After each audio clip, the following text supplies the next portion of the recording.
let's talk about Dao House, man. How did you get involved with those folks? Yeah, so a friend of mine that I have been in touch with on and off for a number of years invited me in to connect with some of the folks. And there was a house in San Francisco that had been kind of in a community and being used as a place to do work with creatives and kind of incubating and startup work. And there's a vision with a number of folks about wanting to help create something new.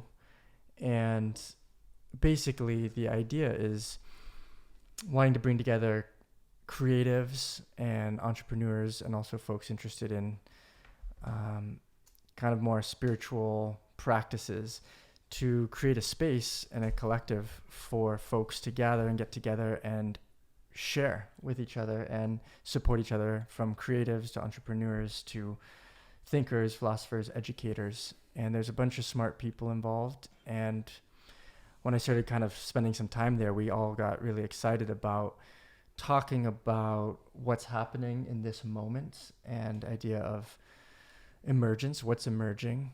There's a lot happening in this moment and in the world right now. And I think something we all share is a passion for trying to better understand what's happening in this moment and how to contribute and play in it and contribute to it.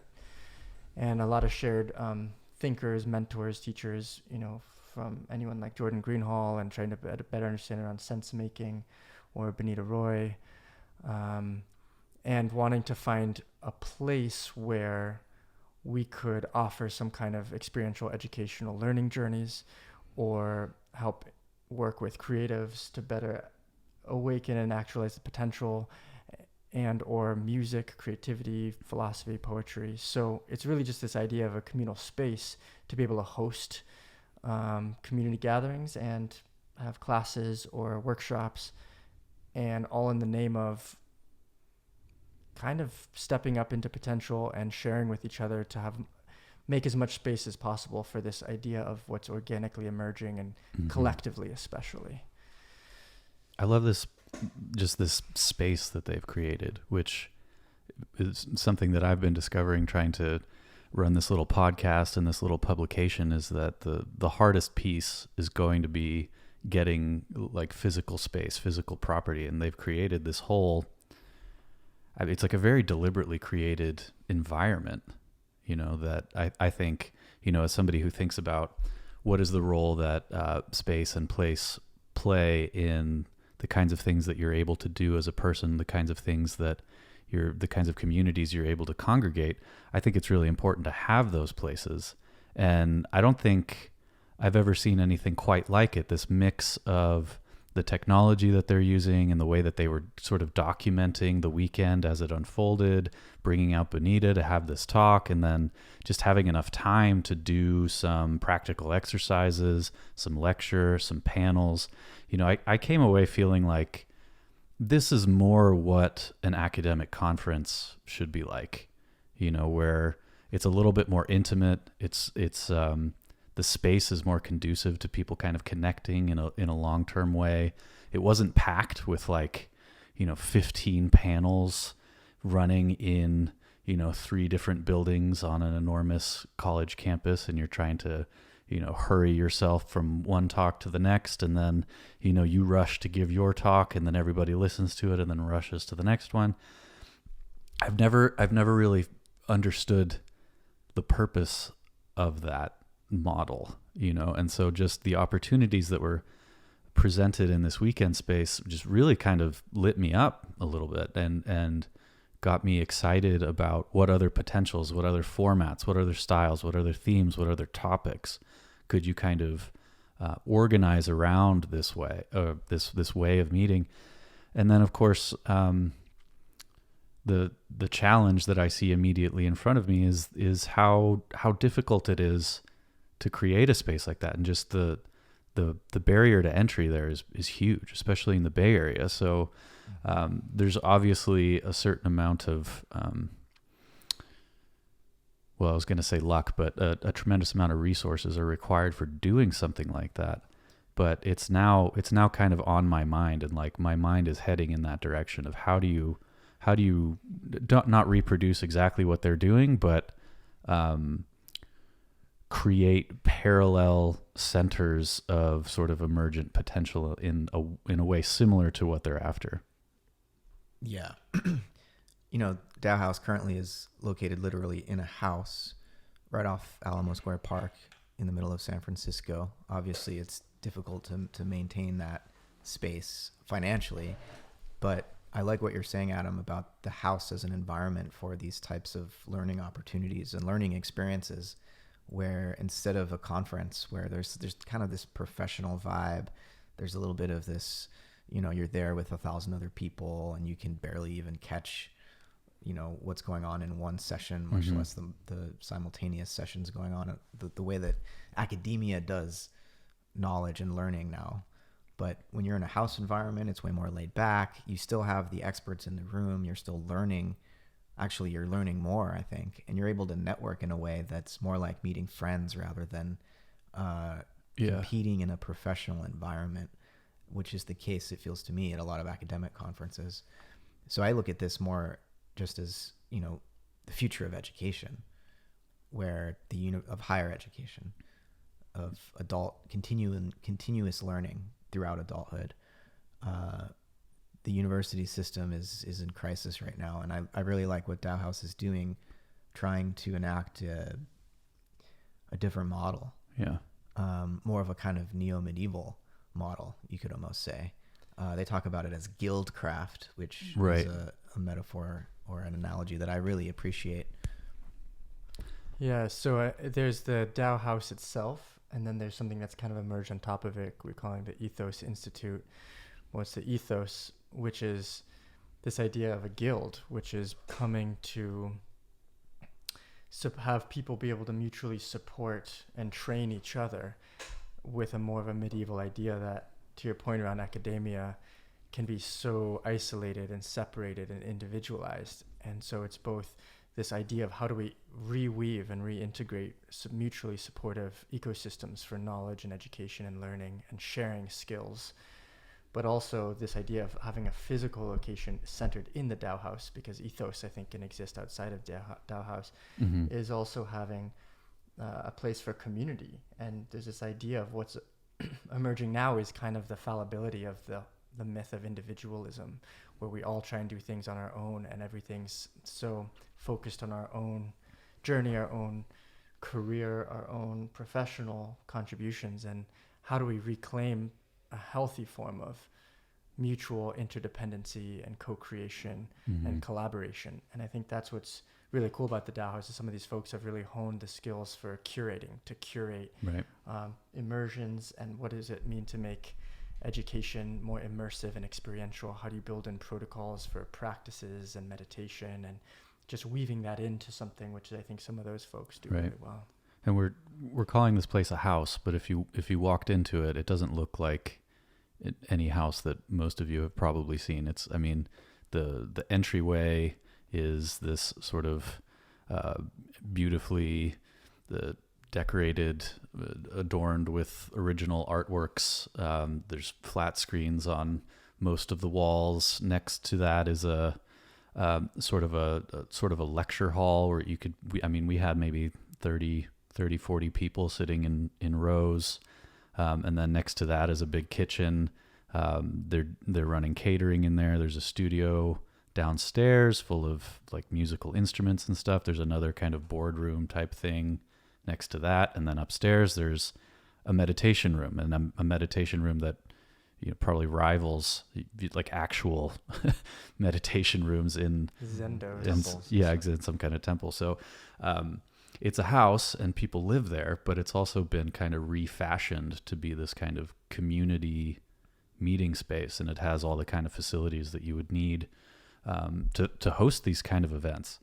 And I do think that there's something to this reemergence of the medieval descriptor that keeps coming up, that's tied into the approach somehow, and it feels very intuitive. I keep hearing people use that phrase in different ways. I was just interviewing Jeremy Johnson for the podcast, who was talking about like what a sort of more integral consciousness or integral civilization would look like. And he was also grasping for these like neo-medieval sort of guild-oriented, sort of decentralized, sort of networked rhizomatic pockets of humans working and living somehow locally, but also being able to sort of like broadcast their messaging and what they're doing, their curations globally.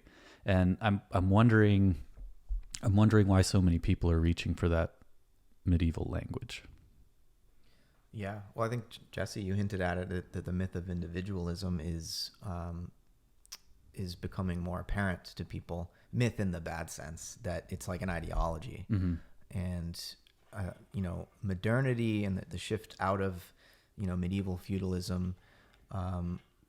There's so many factors that go into that: capitalism, science and technology, the emergence of the state, the nation state, and people today are talking a lot about individual sovereignty, which is important, just like national sovereignty is important, but that's not the end of the story. We've reached a point where whether we're talking about individuals or states, there's a need for a new model of relationship. Our species has become such a potent, geological force, as the people who talk about the Anthropocene are always saying, that we can't have these separate nations, just like we can't be atomized as separate individuals trying to make our way on this planet. It's not to say that we can just naively leap to some sort of global consciousness. And what the medieval period did right was it was organized around villages, Mm-hmm. around towns. Mm-hmm. And there was still a kind of universal ethos that was the church. And just like anything, the Catholic Church is a complicated, self-contradictory institution that's been around for thousands of years, but it served a role in the medieval period, which was sort of this high-level scaffolding, cultural scaffolding. But it didn't really, until it became more corrupt towards the Protestant Reformation, become imposing its will as a political force on individual medieval villages and towns and whatnot. And another thing that's important about the medieval period to remember, it's always called like the Dark Ages, and there was some disease towards the later part of the Middle Ages, and but a historian and geographer and Marxist theorist, Jason Moore, talks about how when you look at the demographic evidence after the fall of the Roman Empire, the quality of life of peasants on the continent in Europe actually improved. Because they were keeping more of the food that they were growing. Mm-hmm. They didn't have to pay taxes to Rome. And while we might think of the fall of the Roman Empire as this horrible thing, the fall of civilization, the start of the Dark Ages, if you actually look at the demographic evidence, the average person did better for several centuries after the fall of the Roman Empire. So maybe a similar thing is happening now. So it seems like there's a way you can do that right. Yeah. Where it works for more people. And because whether people are aware of it explicitly or not, there's a lot of kind of built-in advantages to localism, especially in terms of building and construction. But it's a much more ecological mindset in a lot of ways. Being decentralized, being local, having greater local autonomy, being able to make the decisions that are good for your community, your collective, as opposed to having things sort of legislated from the center of an empire that now stretches way beyond the bounds of what you can relate to as an individual. And it seems like we're back in that phase. A lot of people will compare the United States today to the Roman Empire during its decline, that it's overextended, that it doesn't really have a kind of cohesive identity to it anymore. There's a sense that people are withdrawing back into their local communities. The ecological crisis in many ways is encouraging this kind of movement too. There's a lot of benefits to living that way. So but I'm wondering how explicit is that really, or is it just like, because it feels to me like just kind of a sense that people who are paying attention a little bit are picking up on sort of independently of one another. They're like, we need something like, if we're trying to create like sort of images or metaphors about what the future looks like, there seems to be sort of resources in that kind of medieval imagery, this positive medieval imagery that you're talking about. And I'm curious if either of you have read Spengler's Decline of the West. I haven't, but I heard a podcast where someone was talking about it, and the way he was talking about it was just really interesting. Like, he was saying it was based on overlaying Goethe's morphology of plants onto civilizations and the rise and fall of civilizations. And when he was talking about that, I was really captured and captivated by it, because there's something about thinking we can think of civilizations and societies and the rise and fall as so mechanistic. But when you're bringing up the morphology of plants to bring that organismic kind of organic movement that's happening, it really does connect with the concept that another buzzword is emergence, what's emerging. But it does feel like it's something entirely different, and there might be some connection to what's come before, so reaching for language and words and concepts from the past, but we also know it's going to be entirely new at the same time.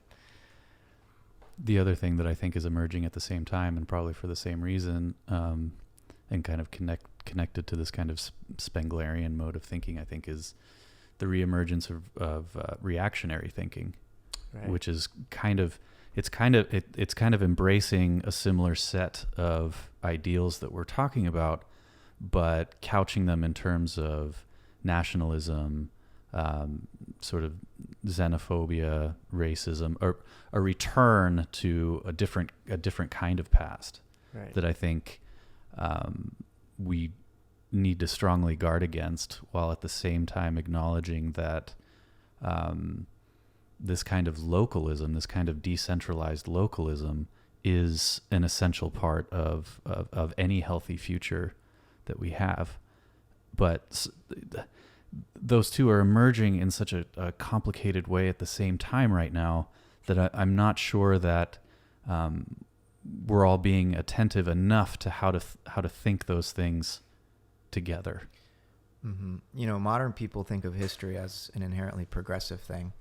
Medieval people seem to think of history more as an inherently regressive thing, like there was an original golden age and humanity has just fallen further and further away from it. Modernity reversed that. I don't know if we need to just go back to the medieval understanding of history. I don't think so, but it's recognizing the complexity of history, right. And the way that in the way that Goethe talked about the development of a plant through various phases. It seems like the flower is being destroyed to make way for the fruit, but the way we tend to think of civilization in the modern period is that the collapse of civilization is inherently bad, and on some level it will be chaotic, of course, but it doesn't need to be considered like a horrible thing. In some ways it's inevitable historically. It just brought up the question for me, like, is there a correct way for the collapse to happen? Is there a good collapse?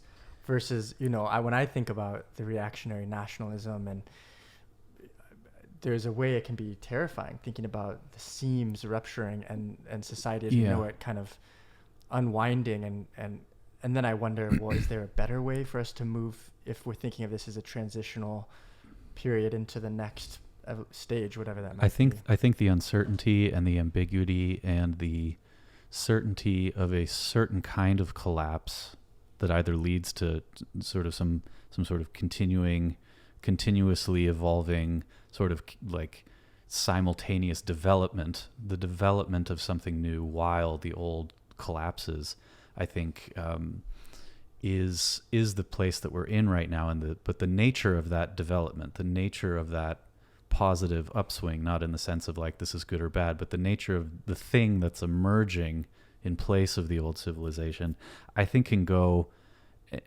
can go wrong in a million ways. And I think it only goes right in maybe 10, like just to put some fake numbers to it. But I do think that we are, as the uncertainty increases and as the stakes sort of rise with ecological issues and political issues and polarization and things like that, that there's something about the human psyche that becomes more available to different kinds of authoritarianism. And I think that's So for me, like, that's the tightrope. Yeah. And so for me, I think we're seeing, the collective imagination or whatever is kind of pulling back to this other era of organization for resources. Like there might be some resources here, not for us to copy it, but there are resources here that we can use and adapt to our circumstances. And those resources are like strewn in between, like this kind of reactionary authoritarianism, and then this kind of more collectivists centralizing authoritarianism. Mm-hmm. But so for me, it's the authoritarianism is in the imagination. So whether you're on the left or on the right, and we don't have to equivocate between those two, but just to say that there are authoritarian tendencies in the air, and you can see them taking root in different ways in different conversations, and I think they're related to this uncertainty. They're related to this ambiguity, and I think we need to hold them explicit, so as to not let them kind of unconsciously take root in some of these more helpful ideas that we might be able to pull from the past. Mm-hmm. Yeah, I mean, a question that I hold is to what extent we can control the collapse. There are a lot of people that are more on like the libertarian localist side of things that think the government can only mess things up, and that instead of trying to regulate or control the collapse, we just need to take a hands-off approach and let the complexity emerge on its own. Mm-hmm. And I understand where that's coming from, but on the other hand, it's not like the current setup emerged naturally. It's been constructed this way, with massive wealth inequality and military imperialism, and like all of this stuff didn't just naturally emerge. You can't look at history and say that it ended up, and the localist people would agree with that. It's been state interference and centralized authoritarian control that got us to this situation. But given that that's where we're at, it just seems a little, while I understand the complexity perspective a little, and I'm libertarian in so many ways also, but it seems a little naive to think that we could just take a hands-off approach and expect things to emerge on their own. Yeah. We're participants in that emergence, including our will, including our ethical callings, our affect. Like, the things that we do are part of what contributes to the emergence of something. Right. So as a collective, and hopefully a democratic collective where power is sort of as horizontally distributed as possible, which still I think should leave room for, merit and competency and stuff, so that leaders naturally emerge, let's say. But, I think we do have a role to play, not in sustainable development. There's no more development. We've developed the fuck out of the earth, and it's like needing to rest a little bit. It's sustainable retreat or sustainable collapse in a sense. Right. And what I think that would look like is, something like what's being called a Green New Deal, which is kind of just an empty shell. We need to work out all the details, but societies collapse because of inequality. Everyone who's studied the history of civilizations knows that. And the way to prevent reactionary right-wing authoritarianism or revolutionary left-wing authoritarianism is to assure that power and wealth is distributed in such a way that kind of natural emergence can take place, so that the intelligence of individuals and the communities that they freely form can emerge in the really hopefully fertile soil and composting left behind by what's crashing down. Reminds me of, I don't remember the term there. It might have even been Peterson who brought it up, but these Native American communities, I think in the Pacific Northwest, and they'd have, I want to say potlatches, but I don't remember if that's the right term, where a family might become really wealthy through various means, trading or hunting, and they would accumulate a large amount of wealth, but then they would have a huge party, like a festival or a party, and they would feed everybody and distribute all of it. And it raised them up in esteem, because it was a way of showing off your wealth and through your generosity. And that was a way that kept it sustainable in the long term, that didn't have a growing, irrevocable kind of runaway inequality. And so I think that's the first thing that popped into my mind. The second thing was this idea of like a sustainable collapse, because there's that paper written by Jem. I don't remember the full name. It's this paper that people have been talking about, which wrote about basically like if we just accept that ecological and social collapse is happening, like let's stop talking about it as if it might happen. What can we do to prevent some kind of unraveling or collapse from happening? Like actually, let's look at the evidence and say it's happening. Mm-hmm. Now what do we do? And a key part of that, I think, according to his paper, was around the psychological, emotional, or perhaps spiritual capacities to grapple with that is akin to kind of a death rebirth experience, which would require grieving and navigating the emotional, psychological stress that pressure faces. And somebody was telling me about a metaphor somewhere that, when the bird is fully grown, and it's still within the egg, something needs to happen or it will suffocate. So there's a gas released within the egg that kicks off the next evolutionary impetus. And suddenly the bird starts pecking at this shell, which I'm sure before that it wasn't even conscious of. So this idea of what is needed to trigger the next evolutionary movement into what's next. And it may very well look alarming and terrifying, but maybe there's a way for it to be according to some natural plan. However, to your point, Adam, the idea of these reactionary forces that are getting kicked up maybe by that same stimulus is equally, if not more, of a threat to the actual circumstance that originated it. Yeah, I think I like that you brought up potlatch. I didn't know that Peterson talks about that. Georges Bataille is a French philosopher who wrote a book on what he called general economy, and he talks a lot about Native American potlatch ceremonies there as an expression of the kind of the energetic excess of nature and the way that indigenous peoples tended to participate in those natural cycles in this way, and the way that prestige and wealth and power was expressed by chiefs through their generosity.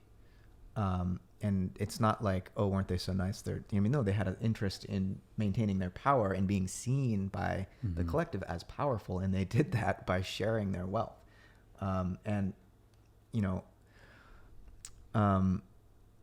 The same thing happened in ancient Israel. They would have debt jubilees. I think it was like every 49 years or something, where, the king would acknowledge that, wow, the farmers have had their land taken away. I think they would start taking the firstborn daughter of the farmers if they couldn't pay their debts and stuff. And after 49 years, they would let those people out of slavery and release the debts so that the society could continue to function. Which brings the question of is this the same organic impulse that maybe AOC, Alexandria Ocasio-Cortez, is speaking to, or even this idea of reparations, maybe some instinctual understanding that something needs to happen, because the pressure valve. Yeah, pressure valve. It won't be good if it doesn't. I wonder if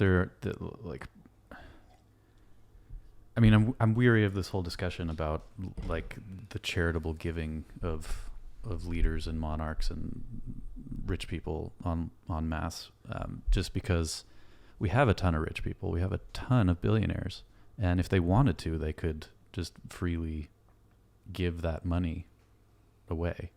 Some are trying. Sure. But on the scales that we're talking about in terms of debt cancellation, student loans, healthcare, any number of the large scale things, they're not things that I think can be fixed in that way. And the incentive structure is totally different. So you were both saying that there's an incentive for somebody at the top of that hierarchy to give back to people on the low end of that hierarchy, because they form something like a tribe, intimate community, whereas our modes of production and the way our economy works really separates workers and owners in ways that I don't think our brains can really wrap our head around. I think we as mammals are kind of used to interfacing face to face with the people who are immediately around us.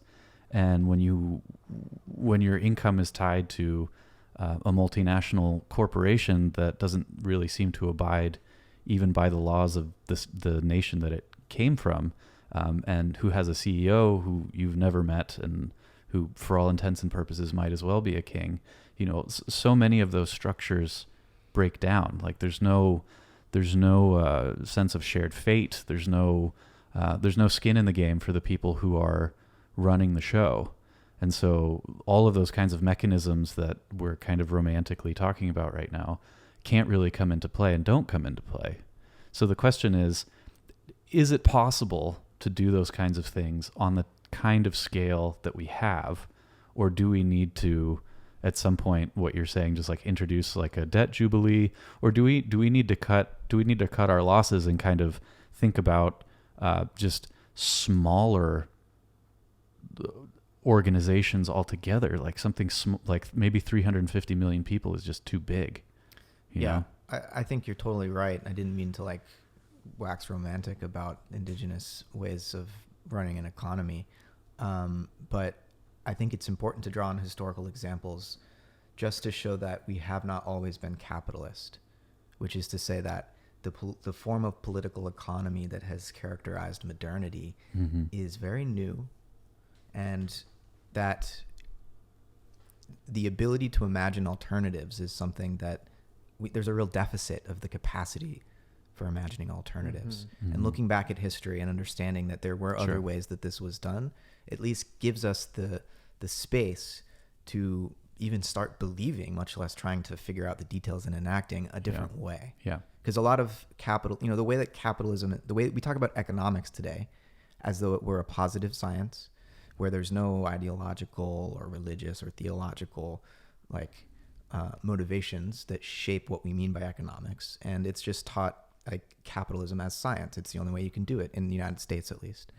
And I don't think that's true. There's a huge political component to economics, a huge religious component, theological component. And the more we can look at history, we can understand the connections between how we think of what an economy is and what the deep substructure of our beliefs are, and the way that, you know, we talk about the economy today like it's some autonomous thing that our political organization has no sway over, as if it's just about this natural exchange of goods and services. Well, you could just look at its economics as a science's lack of predictive power to understand that it's not really. Astrology works way better. Seriously. Okay. I mean, I think I agree. Like the idea of talking about stories like the potlatch is a way for us to remember, because I think we're so captured by the modern myths and our contemporary worldviews that there's just been other ways to do it. And I agree. I mean, as you were speaking, I actually started feeling both fear and sadness, because when you talk about the system that is set up around economics, capitalism in this culture, and the billionaires, and the way people are leveraging those billions of dollars to just make more billions of dollars, and the greed at the root of that is almost, it's like, I hate using the metaphor, but it's like Lord of the Rings, where it's the ring. Like even Gandalf's like, I would want to use that ring for good, but it would corrupt me. And I'm really convinced that greed is like that. People often think, I've thought of that, if I could make more money, I could give more away of it, I could do good. And I think greed is one of those core things that's really slippery. So I know some billionaires and a lot of people with wealth are trying to give money away. I've been involved in philanthropy on various ways, and it's also really radically disheartening, because there's a lot of shadow that's driving things, and the system and the country is so large that I have that genuine question. What are we going to do? How do we help redistribute wealth? And does that mean is it going to have to be a violent revolution, or I know that's what some people itch for. I'm not itching for that. I think that would be horrible. But it's like, you know, there's so much speculation that goes on, like on Wall Street. Tens of trillions of dollars are being made. Nobody's like working and laboring to produce that value. They have a bunch of money. They trade that money, and it makes more money. Money has itself become a commodity, and Wall Street is able to like double, triple its wealth just by trading. And, you know, when you have someone like Bernie Sanders, who's thought of as a revolutionary radical and freaking out everybody on Wall Street, he's just trying to let the steam off so that we can continue to have like a kind of market economy because at the rate it's going, the whole fucking thing is going to collapse and cause an actual violent revolution. Yeah. So it's just kind of funny to me that people freak out when he says we're going to tax 0.5% on, Wall Street speculation, as if that's going to like crash the economy. What's going to crash the economy is a whole generation of people not being able to buy a house or a car or participate in the economy in the way that their parents could. That's what's going to crash the economy. So like there are these measures that seemingly, so-called radical politicians, whether it's Bernie or Warren, who's a little bit less, extreme, though again, it's just, these aren't extreme solutions to our problem. They're just trying to let some of the steam off so that we can continue to have something like a market economy. Yeah, I see a lot of people who are critical of the attempt to forgive student loan debt or something like that, treating it as a problem of like, well, you took out this reasonable sized loan with a reasonable deal and you're on the hook for repaying it as a responsible adult. You made that choice. Now you need to live with the consequence. And, the government's role isn't to bail you out for your mistakes, like, et cetera, et cetera, et cetera. Just completely normalizing the whole setup. Like this was just any other kind of financial transaction that any rational adult would engage in, not looking at, the interest rates. And we were talking before we turned the microphones off about this woman's viral tweet where she had a $32,000 loan from undergrad, had paid $27,000 of that back, and her loan today is at $30,000. So by paying by making consistent payments in the amount of $27,000, she had managed to nudge the total amount she owed down by $2,000. That's not like a legit deal. That's not like a normal transaction that anybody should feel. And David Graeber makes the point in his book on debt that a loan is a two-party agreement, and that both parties are taking out, they're risking something. Right. And so the people loaning the money are risking something. The people taking the loan are risking something. Sure. And for whatever reason, our value system under capitalism is such that all the burden, the onus is placed on, the moral burden is placed on the debtor instead of the loaner, when I think that should be equally held. Mm-hmm. And when there's $1.6 trillion of student loan debt and nobody's able to pay down the principal, something's out wrong. Of balance there. Yeah.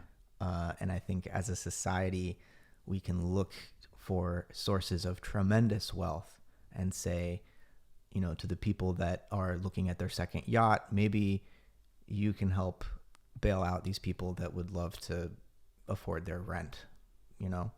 That seems fair to me. Mm-hmm. And again, it's not like revolutionizing our whole economy at all. It's trying to preserve, in many ways, what the capitalist system. And, I was listening to Elizabeth Warren talk about this. She's like, we have to change the rules because capitalism without rules is theft. And I think an entire generation of people has had their future stolen from them because they've mortgaged themselves, because they were told you get an education, you'll get a job that will afford you a good quality of life. And it just hasn't panned out that way. Right. And this isn't like a few people who made a bad choice. This is almost 50 million people. And I think the pickle that we find ourselves in is because the polarization has intensified. You have people like Warren or Bernie Sanders, and people, Trump is painting them as, the term socialist is such a hot term right now. And you have a lot of people on the right, but probably a lot of people in the middle who will look at people like Bernie or Elizabeth Warren, and they might think these are social justice warrior types, or these are radicals and socialists. And I'm wondering, how do we navigate forward? Because I think, as you're saying, Matthew, Warren and Bernie would be considered middle in Europe, or not nearly as extreme as a lot of people in America are thinking. So what do we do about the polarization that's happening so that things which make sense and are reasonable aren't construed by the right as these radical and dangerous concepts? Well, I can just look at it from my own experience as somebody who's I mean, my whole professional life has been bouncing in between freelance work, starting my own business, starting a second business. Or I don't think the side view is necessarily a business or what it's going to become, but it's going to become something. I need to, manage that financially in some way. Or who's done contract and part-time work, and and I wanted to do that, I'm the kind of person who's excited by starting things, on my own or working for myself or finding ways to work with people one-on-one. I like all of those things. And the single biggest factor that's impacted me in my adult life has been trying to figure out how to cobble together some healthcare, And so for me, it seems like really easy to spin cheaper healthcare, and even under Obamacare or whatever happened there, which the complexities are actually, just to be honest, beyond me. Like I don't really understand it as a system, but it's never been cheap. Even with, I remember when that came into play, and it didn't make like real healthcare that you would want for you and your spouse and like your kids if you had them. It didn't make like the level of healthcare that you would actually want, that you would get from working, for a corporation, having like corporate healthcare plans. It didn't make that any cheaper, really, as far as I can tell. I mean, just because of my age, I'm not sure what it was like 20 years ago, but it didn't make it affordable. It was still like, this is a sort of a game-changing level of cost that's actually impacting me from being able to work freely as an entrepreneur or whatever. So there's that whole angle that's just sitting there. If you want this kind of bottom-up, more kind of distributed, innovative people starting their own businesses, starting more local businesses and stuff like that, it's like it's baked into the healthcare conversation, and for some reason it keeps getting swallowed up into the welfare state conversation. Yeah. I mean, to my mind, when the Koch brothers funded this study to look at the cost implications of a Medicare for all system in the hopes of proving that it would bankrupt the United States, they found that it would actually be $1 trillion or $2 trillion cheaper over 10 years than the current system. So that right there shows that any resistance to a Medicare for all single payer system, and there are different ways to do that, but a single payer system, basically, the resistance to it is only to protect the health insurance industry's profits. There's no other reason. It would save Americans, whether they're in poverty, middle class. A few people at the top would pay more in taxes. The middle class would pay less in taxes than they currently pay for their plans.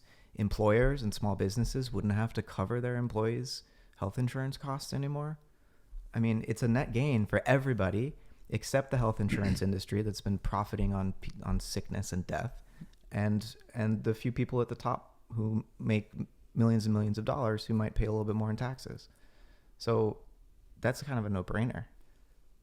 I think the other, I don't know about that part about corporations no longer having to pay those costs, because I think payroll taxes might go up a little bit, but I think it's still a net gain. I think the other way to sell that idea would just be and I think Obama did this to some extent, where he was saying, if you have insurance and you like your insurance, keep your insurance. Nobody's taking away your insurance.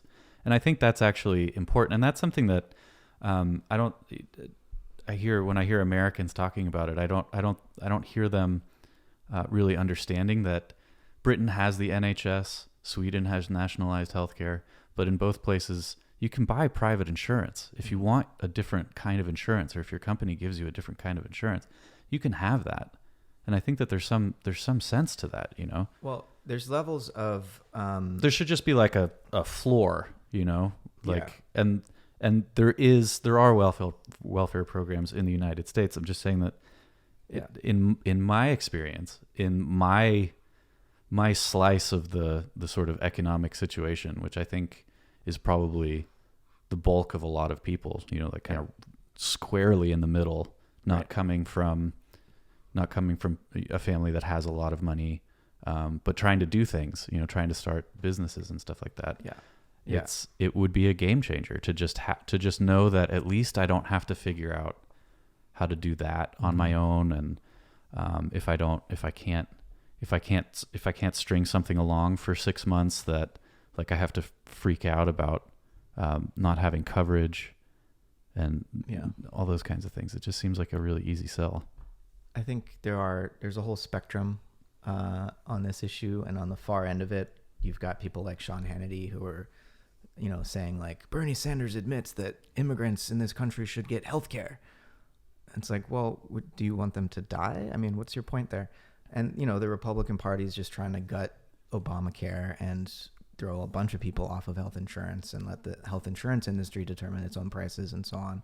And the Democrats, when Obama took office for 2 years, 2008 to 2010, when they were ironing out the Affordable Care Act, the Democrats had control of the House and the Senate. They had the presidency. They couldn't even get a public option to buy into Medicare, government health care, as part of the ACA. In other words, instead of mandating that everybody has to have a government plan, they said you can buy into the government plan. Its prices undoubtedly would have been lower than the private health insurance plans. They didn't even allow that. The Democrats wouldn't allow a public option, which, the more moderate Democrats running for office now are saying, oh, of course we're going to allow a public option. I don't know if I believe them. Obama was saying that too. Right. So, but it seems like that frame of conversation has shifted. It's shifted during an election. Right. Once people are in power, I trust Bernie Sanders. I kind of trust Warren. I don't trust the other ones. They'll say whatever they need to do. The rest of them, they say what they need to say to get elected. Obama ran as a populist progressive. That's why he was getting votes, in Ohio and Pennsylvania and Michigan from the Rust Belt, from these white working class people who then voted for Trump in 2016. Yeah. And that, because when Obama got into office, he didn't govern the way he campaigned. So and people noticed. Yeah. Yeah. Which I think, let's get off the topic of healthcare, but I think it says something about the limitations of the presidency in general. I don't think it's the job that the electorate thinks it is. Are you tracking the election, Adam? Are you watching stuff? I'm not. I've just for like, one, because I have so many other things that I want to put my energy into, and two, just for mental health reasons. I'm less attentive to it now than I have been. What were you thinking? Well, I was just thinking, I started Sam Harris podcast today with Jared Diamond, and he was just talking about being off social media a lot and news fast. I was listening to Charles Eisenstein recently and just talking about news fasting, and that I've been doing the same. I'm kind of like, important. Every time I dip into just the world of news and Twitter, and my heart rate goes up. I just start to get I lose my sovereignty. Yeah. And I think it's just a barrage of information. I know this is a common theme, and both of you guys know it, like reading Team Human, just what this new information ecosystem is and how much information, and a lot of it is really toxic. It's really scary things and overwhelming things and complicated things. It's really toxic, and it's really like thin, right? And like, I really appreciated what Bonita had to say over the weekend. Part of what she shared, people had a lot of questions about what do you think about this? What do you think about that? How do we relearn how to make sense in this kind of crazy media ecosystem? And her advice was essentially, stop watching the news. Trust your body, trust your senses, develop those capacities.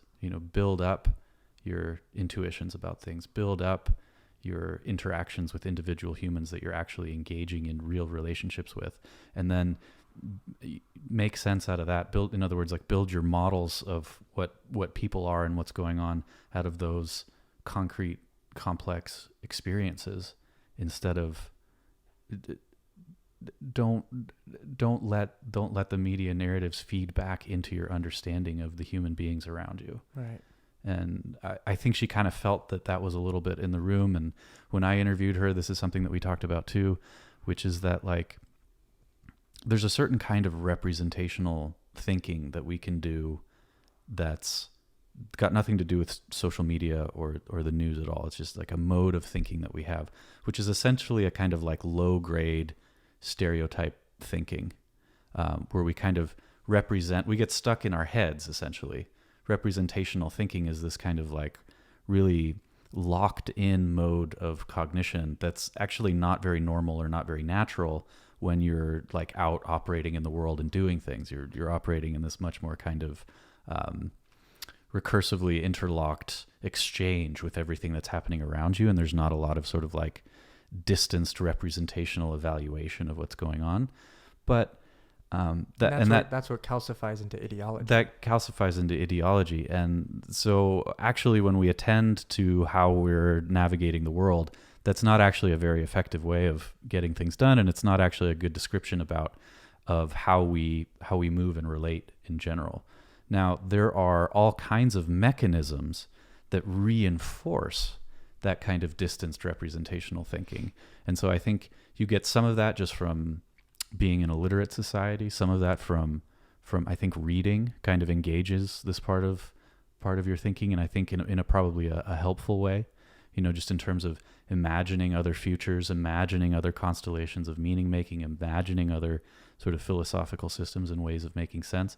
I think that's all well and good, but I think what the social media technology is a kind of extension of that very thin layer of our cognitive thinking, which is why it has this sort of detached, stereotypical, I want to say unengaged, but unengaged in the sense that it doesn't actually grab onto any specific individuals or personalities that you know around you. It trades in these very thin categories. And so I really appreciated her just telling this room full of essentially tech workers, like, don't buy what you're selling, just get out of that zone, And I try to navigate that as best I can, because I do think that there's a difference between being a sort of a producer, some kind of a content producer, a media producer of some kind, and being a consumer. So like I use social media, mostly just Twitter, but I use it as much as possible only as a sort of a publishing channel. Like I try to broadcast and create and share what other people sort of associated with what I'm doing are creating, and use it as much output and as little consumption as I can, because I can't get out of using it. That's how you survive. Whatever you're creating needs to like operate in these kinds of social media networks as publishing channels, but it's very difficult, and you have to one, be able to in that moment make a difference between what you're seeing on your screen and what you're going to carry with you into the real world, And people say, blah, blah, blah. The social media is a part of the real world. I get it. Like it's all one interconnected sort of flow in between digital representation and concrete lived experience. But you have to be able to go back into the complexity of being alive with the people around you without importing all of that sort of polarized garbage into your understanding of the complex nuances of the people around you, which I see that happening increasingly. People see little cues and they take the cue to mean this whole like ledger of thin stereotyped activity. And I think that's a little bit about what's driving polarization, but I think a lot of it's abstract. I think a lot of it's really abstract. And so you either need to develop some practices around how to relate to that, or if you can't do that, like one practice that I have with anything that I know that I'm just going to be bad at, I just try and take my own decision making out of the loop. So like if I can't regulate my own use of social media, like maybe it's time to delete all the apps. Maybe you're not one of the people who can have them on your phone, And I think I want to be a little bit of an optimist in the conversation, because I think at least some of the polarization and at least some of the anxiety and some of the heated discourse is an artifact of the medium and doesn't actually reflect people engaging each other in real life. Yeah. I can hear the response to that statement like barreling in my imaginative brain, but I want to stand up for that poll. Social media hygiene is a super important conversation to have.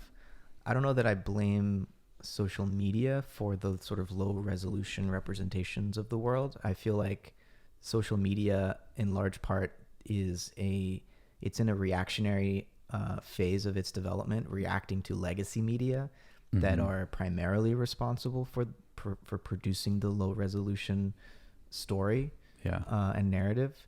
And, you know, there's all this talk about how Twitter has ruined journalism. Journalism was ruined already with the birth of opinion news and the blurring of the boundaries between opinion making and news reporting. Right. Was there a time that wasn't the case? Sure. There used to be a fairness law before Fox News was a thing. I think in the 80s, this law was taken off the books. Fairness law. Every news organization had to present all sides of the issue equally. I see. And that was actively repealed. That's gonna, to Jesse's point, that's gonna be a little bullshit. Like there's no sort of like objectivity there's 2 sides to this issue. is a slippery beast. But the point is, no spin zone. It was the point is that, you know, it was better. The Fox Newses and the MSNBCs of the world are a more recent phenomenon, Right. Where news became driven by advertising. And driven by viewership, and viewers want to hear their own worldview projected back at them. Yeah. And it's a feedback loop, right? But social media is still in a mostly reactionary place now, where, you know, on Twitter, you got the blue checkmark journalist people who are interacting with the mob. And the mob is driven to react to these articles that, you know, describe the political situation of the world in these very, you know, polarized ways. And I think I have some hope that as social media continues to swallow and digest legacy media and a completely new kind of ecology is brought forth, that we'll get more and more independent journalists.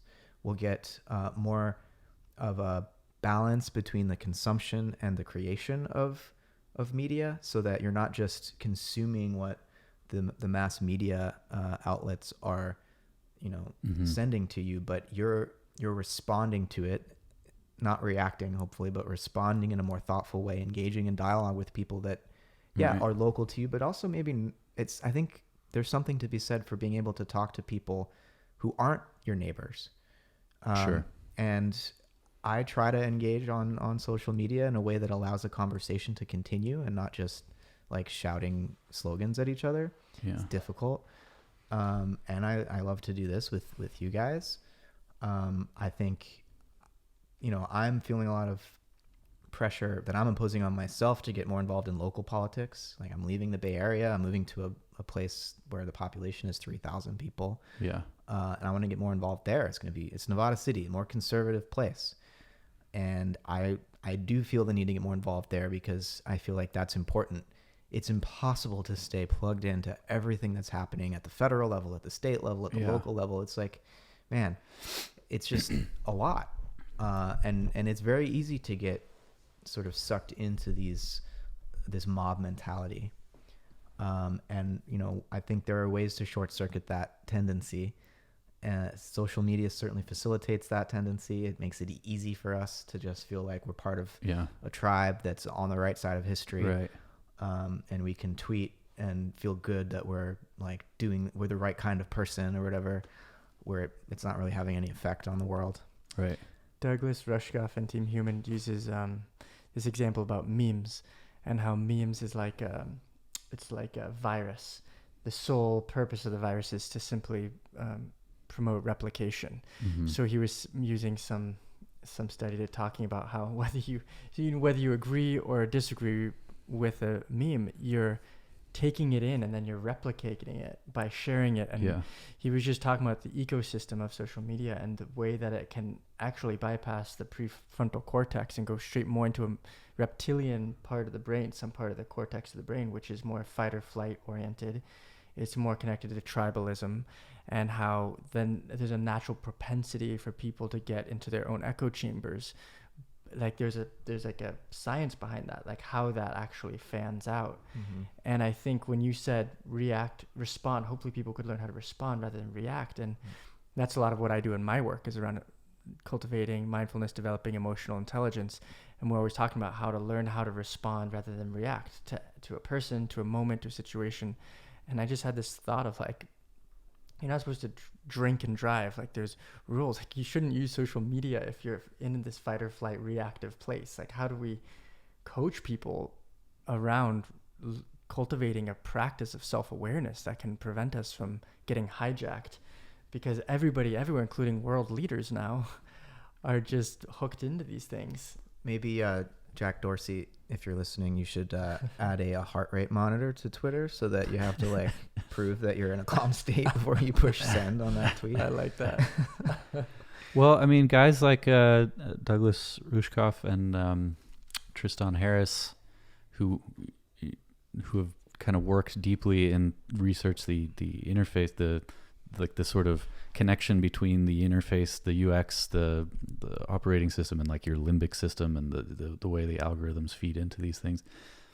They both seem convinced that you could design social media networks in a different way that would kind of encourage different sensibilities. What would that look like? I have no idea. I have no idea, but they're very one-sided. And what came to mind just now when you were talking about mimetic viruses is that it's not just that memes operate on a sort of viral basis, but the social media strategy is viral. You know, it is itself operating on the virus model of replication. It's just that replication in this context is engagement.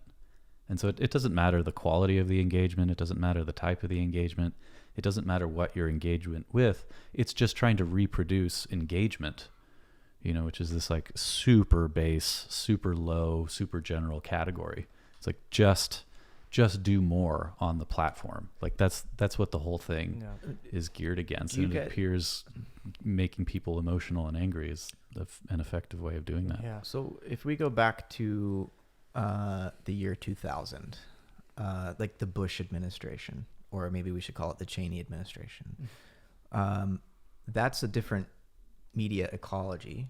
Social media wasn't, I mean, people were on Facebook, but they weren't like doing politics on Facebook. People weren't on Facebook in 2000. Not in Facebook 2000. came in 2004, 2006. Okay. So my point's even more relevant then. 2008 was the end of the Bush era, but we had all this, you know, Iraq war stuff. You know, the Pentagon was using focus groups to determine how to sell a war to the American public. I don't know if you guys seen this new film Vice about Dick Cheney. Great film. I haven't seen it. Oh man, It was great. None of it was new information to me, but the way it was dramatically portrayed just really brought home the kind of manipulation that was going on of the public imagination at that time. You know, after 9/11, people were like pissed off and wanted to get revenge on somebody, and no one knew what Al-Qaeda was, and it's like this decentralized terrorist network. It's like, how do you fight that? They do the focus groups. Yeah, and everyone's like, it would be so much simpler if it was just a country we could go bomb. And so, you know, Cheney had a solution for that. And the media ecology then was much easier to control. Yeah. Are we not a little bit better off now with more decentralization than we were then? No, none of the things that we're talking about have easy, sort of simple answers. We're not going back anyway. So it's only a question of learning to live in the best way possible with the technologies that we have. But I'm totally with you that just like issuing those narratives was so much easier to do even 10 years ago. Yeah. You know, and now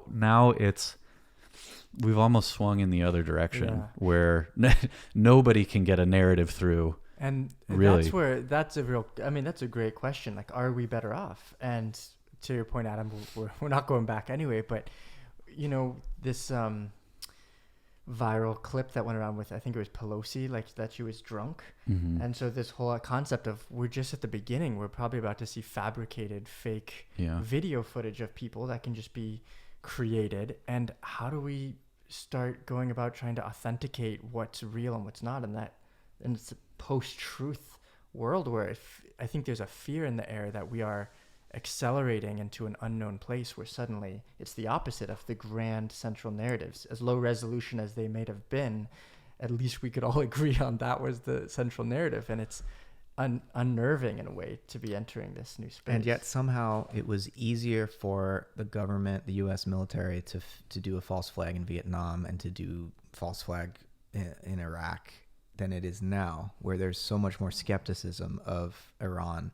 attacking these oil tankers, and so much more skepticism of the dominant narrative in Venezuela. The mood is really different. So people are more skeptical. Right. People are aware of fake news, as much as there's also this side of people buying into the narrative that's totally concocted and believing that Pelosi was I mean, the fear to me is like, okay, 2020 election. Some people are saying a Democratic contender won, and Trump says, nope, that's fake news. I won the election. I'm not leaving the office. The fear is that at some point in not too far a distance, there'll be such differing perspectives about what is true, what happened, what's real. If there's a close election that's like within a margin of error that reasonable people could doubt who really won, that's scary. Yeah.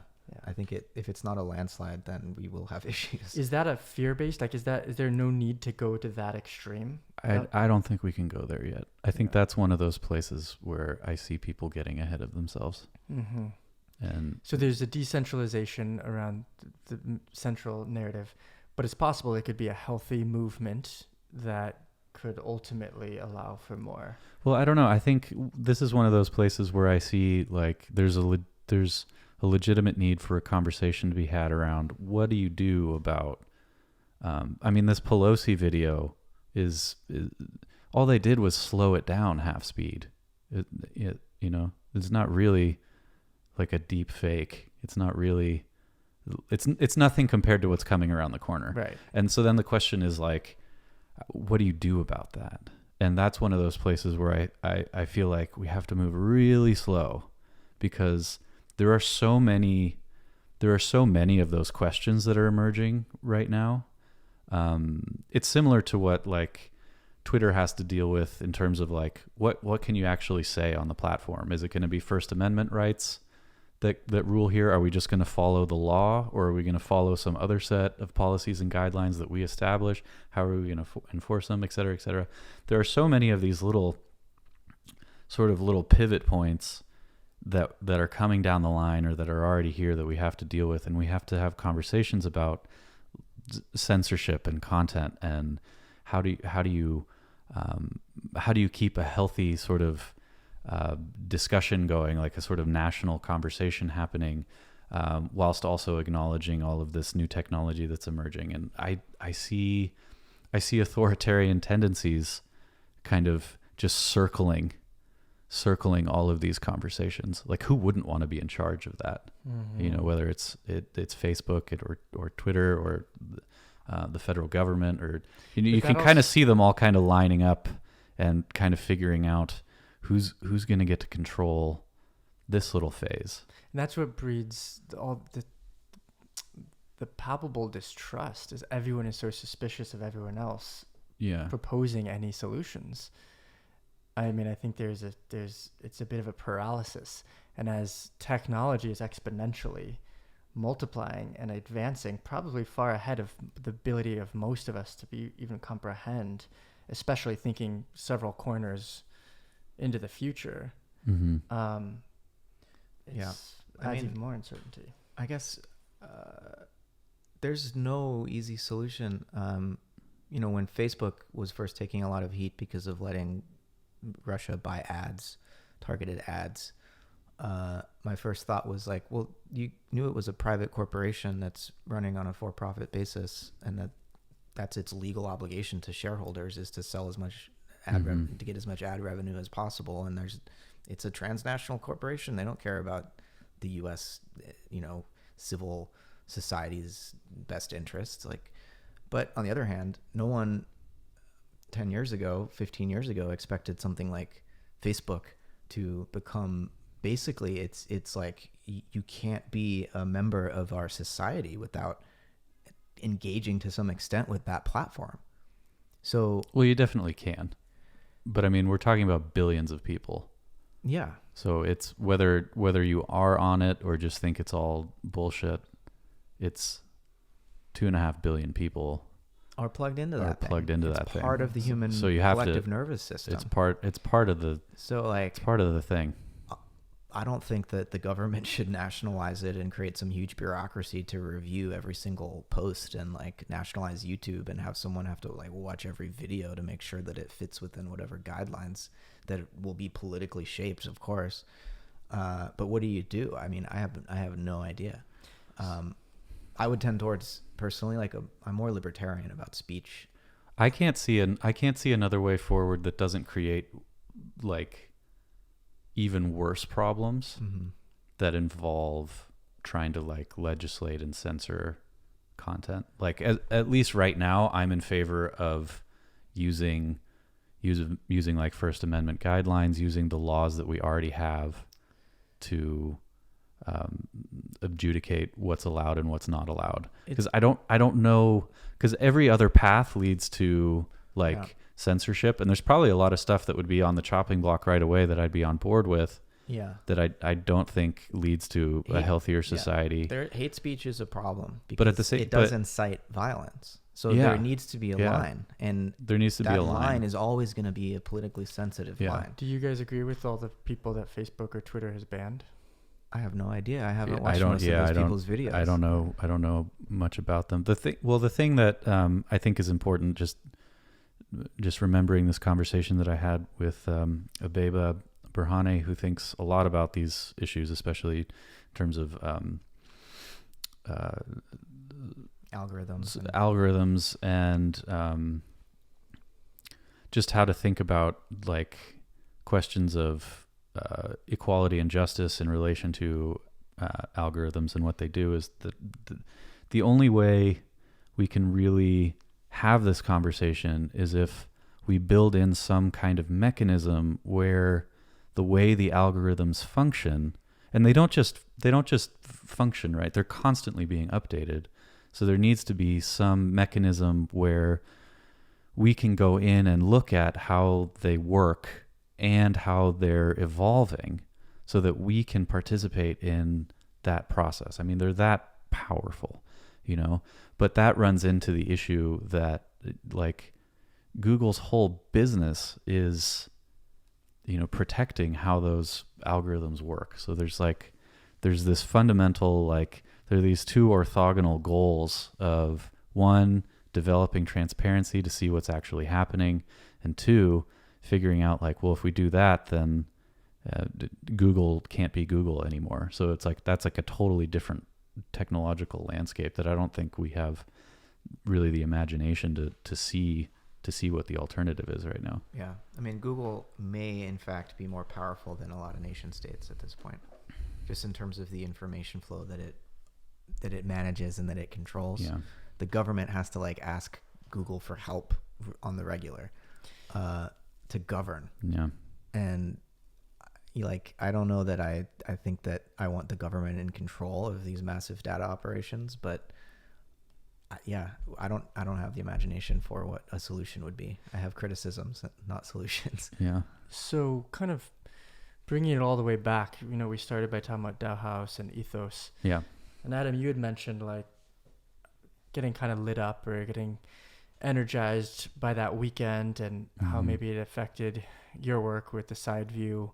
And I'm curious, for both of you, on the heels of this conversation around what's happening now and the state of things now, what you guys think of in terms of both from your work with side view and your work too, Matt, what's emerging? What kind of new media ecology are you wanting to bring in? What what popped for you during the weekend at Right. the Dao House, and what are you thinking about with that? Well, so that's a great question. One thing that's really clear to me is that there's a huge advantage to having people being able to access things like iTunes University or Khan Academy, or watching YouTube videos of professors or just people who know, have various kinds of skills and knowledge, and being able to distribute that, and having a larger number of people gain access to that information and that learning without having to go to college or take out loans or do any of those things. And I think that's really great. But what's really clear to me is that by itself is never going to produce the level of understanding or the level of thinking that you will get out of a university, or having access to, like, if it's a more vocational skill, having access to like that kind of a training facility with those kinds of resources. It's just not the same. So there has to be a further layer beyond just getting on YouTube and watching videos. And I think part of the problem that we're facing is that a lot of people are getting on YouTube and watching videos, and there shouldn't be some kind of like top-down strategy, some sort of like authoritarian system that's telling people, well, this is real and this is not real, and you can watch this and you can't watch this. But I keep having interactions with people online about what they're learning online, and it's obviously insufficient. So when I see something like Dao House, I think of like, how do you create alternative learning systems that are also iterative and that have something like structure and lineage and like a hierarchy of mentorship, so that you can pass through that initial phase of learning onto the second, third, fourth stages of learning what it is that you're interested in. And at some point that requires more than one person. It's not just going to be me recording a bunch of podcasts. It's not just going to be me putting out a couple of journals a year. It's going to be doing those things and creating some kind of a space where more on-site learning can happen, more iterative learning can happen, more kind of in-depth immersion can happen, more mentorship can happen, more hands-on practice can happen. Because I think the way the university system is structured right now, it's so unsustainable on like every tier. Like, it's not sustainable for anybody but a wealthy person to go in and to study something and to not emerge on the other side without this debt that we've been talking about. It's not really sustainable for the people who work in those universities. A lot of the faculty is adjunct. They're not getting the benefits that they need. They're not able to pay back their own student loans. So that whole system is, and like, one of the things that I was thinking about starting the side view was all of the problems that I see with traditional academic publishing. It's very slow. It's very opaque. It's ridiculously expensive. A lot of those things are just totally ready for transformation. And the internet gives us basically all the tools that we need to make those transformations. But how do you take advantage of all of those things and start to incorporate what really worked about a university system, which is, lineage, mentorship, iterative learning, peer review. All the problems that there are with academia being too ivory tower and expensive and in its own bubble are true, but in terms of, and it's not that I don't value like the autodidact genius who's able to come to a really complex, deep understanding of the world outside of the academic lineages. But those people are few and far between. And all these people who become experts online have very strange interpretations of a lot of things where, like, yeah, you've been exposed to some stuff, but it's very niche and like, and that can be really wonderful, right? Can. And that's why we need that sort of engine totally moving, because you want You want somebody who has like I want a hybrid. really, really original, I want wild the rigor, readings. I want the peer review Yeah. and the stuff that academia does well. And I want the ability to be able to think outside the box. But I think one of the things that you get out of a good mentor and out of a good network is access to all of the people who are already doing what you want to do. So online, I see a lot of people like reinventing the wheel or starting at a problem, picking up that there is this problem and trying to think through it themselves. And I think from a sort of a personal development standpoint, that can be very enriching and that can be very valuable. And I think we need to do that. But then a lot of the times I look at it and I'm like, well, you're trying to build like this basic biplane and we have jet engines over here, and you don't even know that those exist. We've been at this for a while.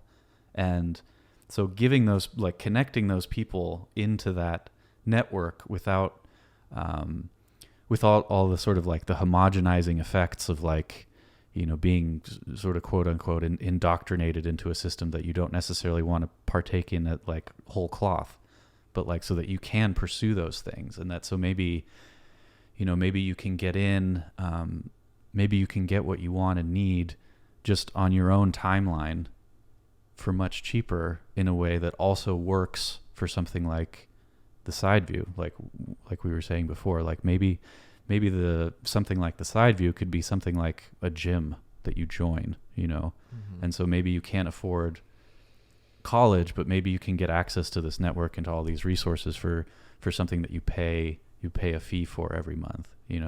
There's so many different ways to figure out how to do that. And like just thinking about what I'm able to do as a single individual with the side view already versus, how many staff a traditional academic press has and how much overhead they have, really most of my cost is like time and energy, and then a little bit of equipment, a few $1,000s worth of equipment, and then figuring out how to print journals. But I don't even really need print journals, so you can run that ship really lean, and then bringing on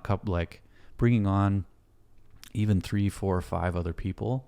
I mean, you can cover a lot of ground, I think. So that's what I'm thinking is like, what's not an institution, not a university, but not an individual just online. Yeah, that's the guild model. The guild model, yeah. And I also heard you say that it was anchored in a place. And that's something we've been thinking about with Ethos, is wanting to create a guild model where people can co-mentor, bringing mentors or teachers, and build this kind of deep web of relationality where people are training and teaching and offering each other, growing, learning skills, practicing together, being in community, kind of breaking down that the myth of individualism in the negative sense, where it kind of fractures us apart from each other. Everyone has to reinvent the wheel.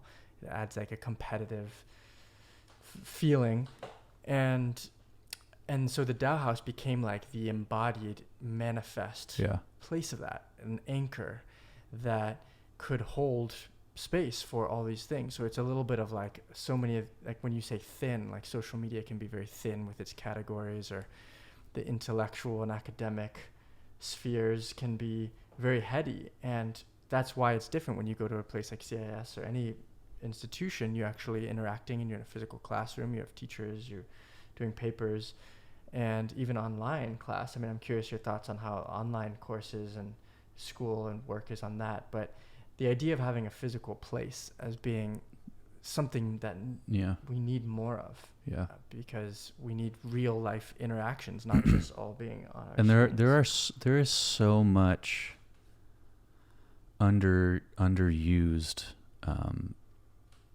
capacity and ability coming from all of those really intelligent, like really dedicated students who graduated with master's degrees or PhDs or whatever, and are now working adjunct positions. I mean, there's a ton of them, and a lot of people would benefit from having access to them. There's no shortage. Yeah. There's no shortage of those folks. There's a shortage of places for them to go and to teach and to offer their knowledge, to offer their experience, to mentor students in a more intimate way. And so how do you create, sort of systems of sustainable sort of capture where they can come, like Dao House? What if there were 100 of them in California? Right. And you could get people coming through every day of the week teaching different things. Yep. Yeah, I mean, I think we might be approaching the wrap up of this, but I think one of the larger meta questions for me underlying this conversation about education is, what do we value as a society? What is human life really all about? And what is the place of education, or like what the Greeks called paideia, in human meaning making and the purpose of human life? We're in a society that doesn't value education unless it is helpful for a job, and a job that already exists in the current economy. That's all that the national discourse is about when it comes to education. Like, so much so that, it's, if you're, a philosophy professor or a history professor or an English professor, or, in fine arts or something, like, those programs are at the current rate not going to exist in another decade because there's no economic payoff. But I think we need to totally reframe the conversation about education and ask ourselves what we're doing here. If learning and inquiry and scholarship, is supposed to be playful. It's supposed to be an end in itself, in the way that play is an end in itself. It's not supposed to be a pursuit of, an economic payoff. It's like we have economically, like, we can get all of our needs met. And the question for me is, well, then what?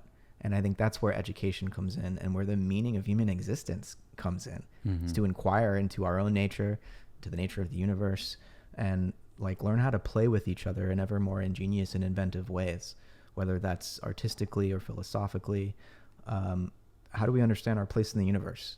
That's what education should be about. And I think it really needs to have, I would like to see it have a more central place in our human lives here together. That's the deeper question for me. And one of the things that really ails our society.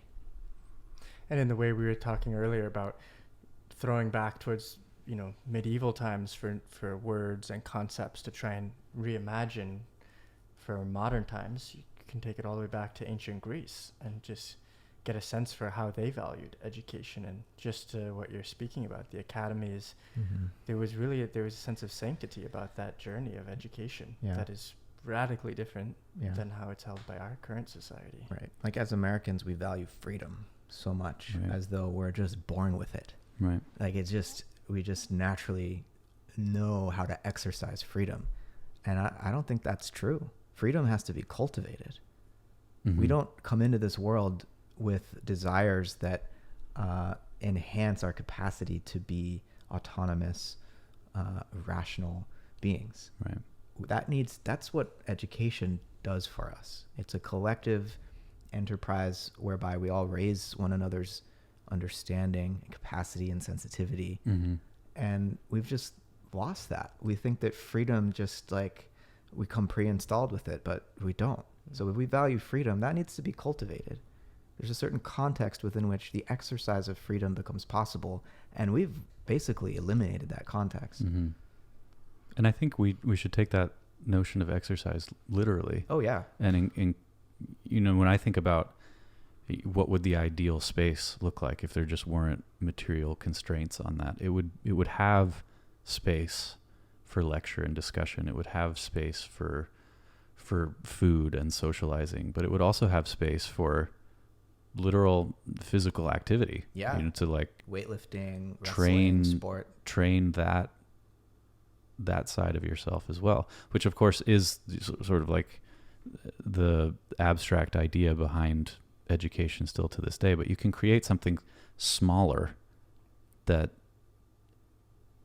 is more accessible to a greater number of people in your local community, as opposed to some giant sprawling campus with its bureaucracy and everything. And I think that's where we're heading. And I think you're going to see those hybrid institutions being built. I'm going to build one. Yeah, let's Here we do go. it. I'm on board. We need models. We need pioneers to be architecting this. I like that idea of emerging. Someone once said pods of coherence, like or these nodes of places where it's rethinking and recreating new models of this. And no one's really done it, not in this context. So it's an emergent experiment. Mm-hmm. Yeah. Nice. Well, thanks, guys. All right. Yeah. Always fun. Take it Thanks. easy. All right.